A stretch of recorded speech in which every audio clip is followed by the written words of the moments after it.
Hello, my amazing second grade and multi-age artists. This week, we're going to be finishing up our shaded candy canes that we started last week. Now, last week, we looked at different values, light and dark colors, and colored them on our candy cane. We also used some shading techniques to create an effect that makes our candy cane look realistic. This week, artists, we need to create a fun background for our candy cane, and I'm going to show you a few different options that you could do for your background if you would like to.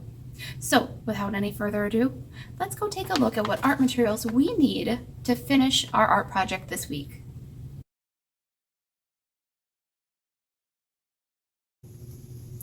Alright artists, let's go ahead and grab out our candy cane that we made last week. That's one thing we need out of our art folder. And the other is that black piece of paper that's in here. Not the really, really big one, but this size one. It should be just a little bit bigger than your candy cane paper is. Those are the only two things we need to finish up our project today. So, first thing first, artists, I need to go ahead and cut my candy cane out. Now, because we added that black to create the shade on the outside edge, it might be a little tough to see that black line, but try your best to go ahead and cut that out. Now, I'm going to speed up this step a little bit just to get done a little bit faster, my friends, okay? So, here I go.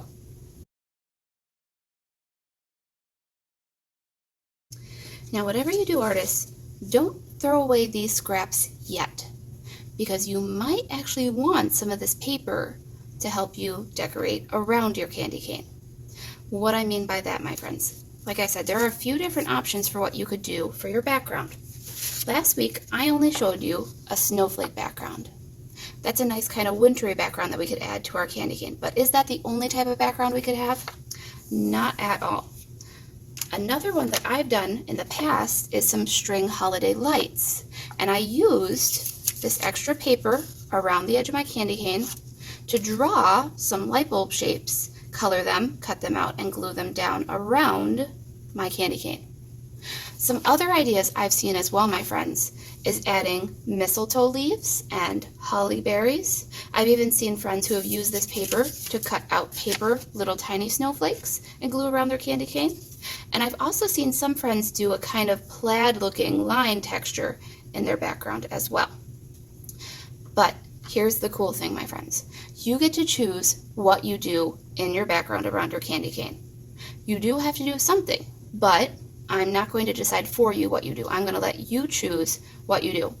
All I ask that you do, my friends, is that you plan it before you glue your candy cane down. Because if you glue it down like this and you need to draw some straight lines, it might become harder to do, okay? So plan out what you want to do first, whether you want to put holly leaves and berries, or if you want to draw some straight lines for some plaid with either a white crayon or a white colored pencil. Think about what you want your holiday background to kind of look like, depending on what you celebrate or what you would like to have on there. And once you have it planned out and maybe start to draw it out, then I want you to glue your candy cane down however you would like on your paper. It can be straight up, it can be diagonal.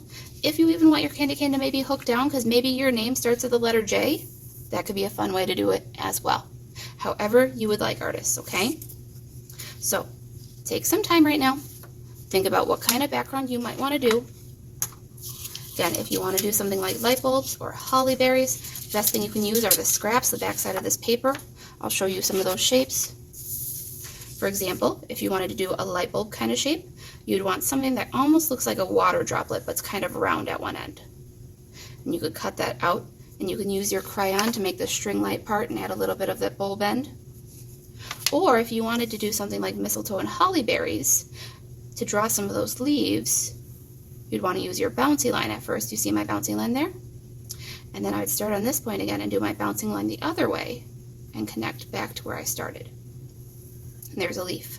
And I could color that in with some crayons or markers, and I can cut that out and I can arrange it around, and I could create whatever type of winter or holiday background that I would like, my friends, okay? So I'm leaving this completely open to you, friends. It's all up to you what you decide to do in your background this week, please, okay?